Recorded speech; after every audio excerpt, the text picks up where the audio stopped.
नमस्कार। आचार सलील चैनल में आप लोग का स्वागत है।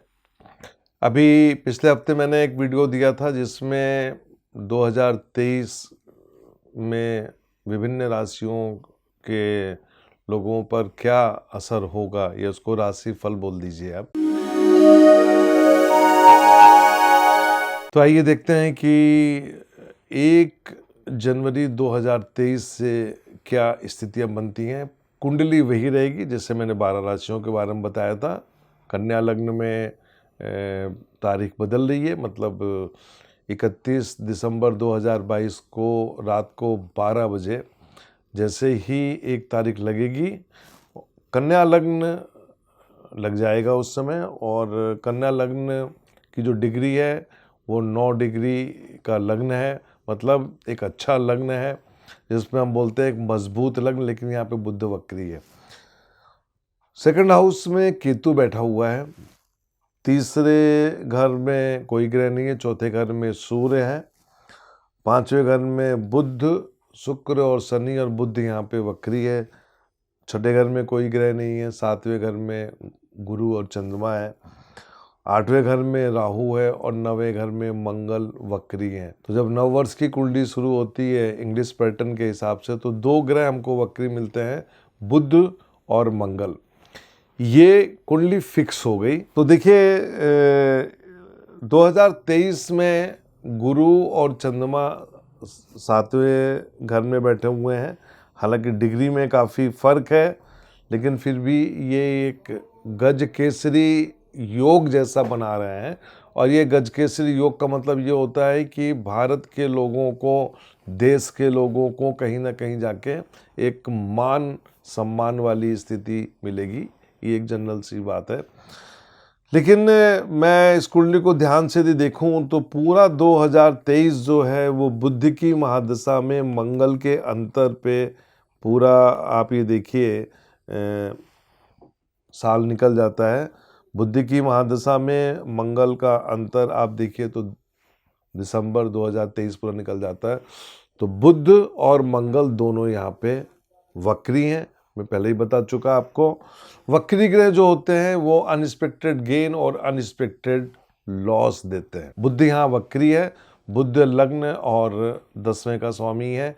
इसका मतलब ये हो गया है कि हमारे देश के लोग जो नौकरी करते हैं, या मैं ये कहूँ कि हमारे देश के लोगों का जो व्यवसाय होगा उसमें कहीं ना कहीं उथल पुथल रहेगी। ये दिमाग में आप बिठा लीजिएगा। प्राइवेट सेक्टर में काम करने वाले लोगों के लिए, आईटी सेक्टर में काम करने वालों के लिए, फाइनेंस सेक्टर में काम करने वालों के लिए आप ये मान के चलिए कि ये साल उथल पुथल भरा रहेगा इंग्लिश पैटर्न के हिसाब से।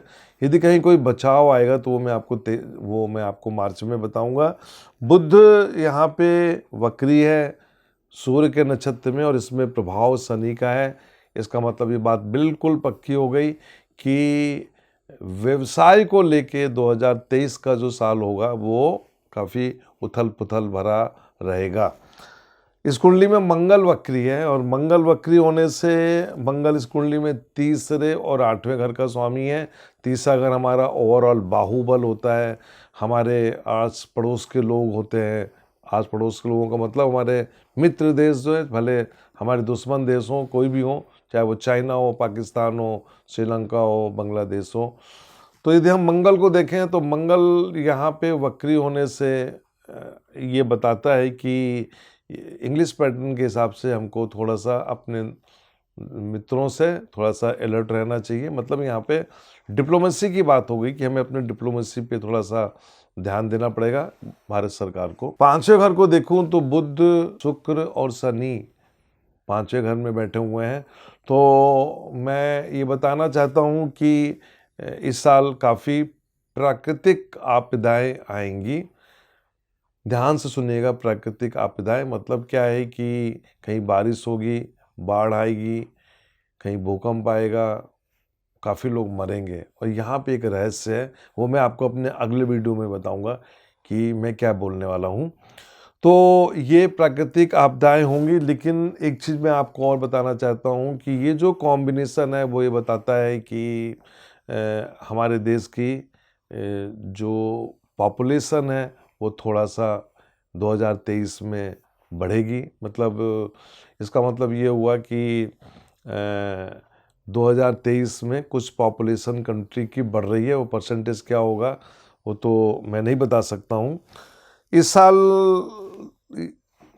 की कुंडली में ध्यान से देखूं यदि तो इसमें एक चीज़ और निकल के आती है कि 2023 में स्त्रियों का प्रभाव बढ़ेगा। मतलब महिला सशक्तिकरण काफ़ी तेज़ी से और आगे बढ़ेगा।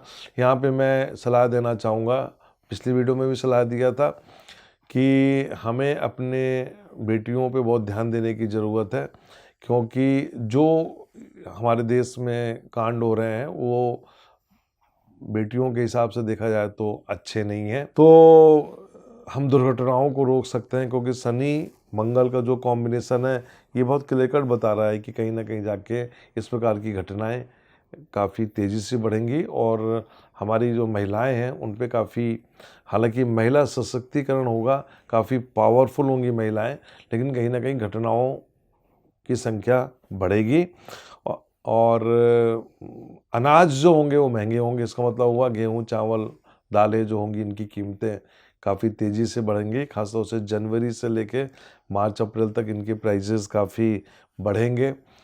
जनवरी के महीने में मकर संक्रांति आती है और मकर संक्रांति का जो वो है मुहूर्त है, जो ग्रहों की स्थिति है, यहाँ पे मैं किसी व्यक्ति को दुष्ट या दुष्ट प्रवृत्ति का नहीं बोलना चाहता हूँ।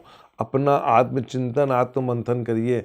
यदि आप जीवन में कुछ गलत काम कर रहे हैं, यदि आपको लगता है कि आपने गलत माध्यम से पैसा कमाया है या आपने किसी को दुख दे के पैसा कमाया है, ऐसे लोगों के लिए मेरी एक सलाह है कि ये जो मकर संक्रांति आ रही है, इस मकर संक्रांति में जो ग्रहों की स्थिति है उसके हिसाब से यदि आप उस दिन ईश्वर को याद करते हैं, हवन करते हैं, दान करते हैं, तो आपको कुछ अच्छे पॉजिटिव रिजल्ट्स मिलेंगे, अच्छे फल मिलेंगे। और ख़ास तौर से आत्मचिंतन और आत्ममंथन के द्वारा आपको ये पता लगेगा कि आपने क्या जीवन में गलत किया और उससे आपको एक मुक्ति मिलेगी, एक रास्ता मिलेगा। इस साल कुछ वीवीआईपीज की डेथ होगी, डिपार्चर होगा, क्योंकि ग्रहों की स्थिति इंग्लिश पैटर्न के हिसाब से ऐसा दिख रहा है कि कुछ ऐसा कुछ होगा। तो ओवरऑल यदि मैं देखूं तो कुछ सत्ता परिवर्तन भी हो गया। हालांकि चुनाव हो चुके हैं लेकिन सत्ता का परिवर्तन होगा, ध्यान दीजिएगा। तो 2023 में चुनाव है, खासतौर से छत्तीसगढ़, मध्य प्रदेश और राजस्थान में, यहाँ पे सत्ता परिवर्तन होगा। अब सत्ता परिवर्तन क्या होगा उस समय की ग्रह के हिसाब से मैं आपको बताऊंगा वक्त आने पे, लेकिन ये बात सही है कि इस कुंडली के हिसाब से एक परिवर्तन होगा। और इस कुंडली के हिसाब से भी मैं ये बोलना चाहूँगा कि मार्च और अप्रैल का महीना बहुत इम्पोर्टेंट होगा। फरवरी, मार्च, अप्रैल, फरवरी को मैंने थोड़ा सा ऐड किया हुआ है, कुछ दिन फरवरी के, मार्च, अप्रैल, ये महीने 2023 के ऐसे होंगे जो हमको एक युग परिवर्तन के संकेत देंगे। और ये संकेत में वर्ल्ड वॉर 3 की क्या घटनाएं होंगी वहाँ से भी एक संकेत आएगा।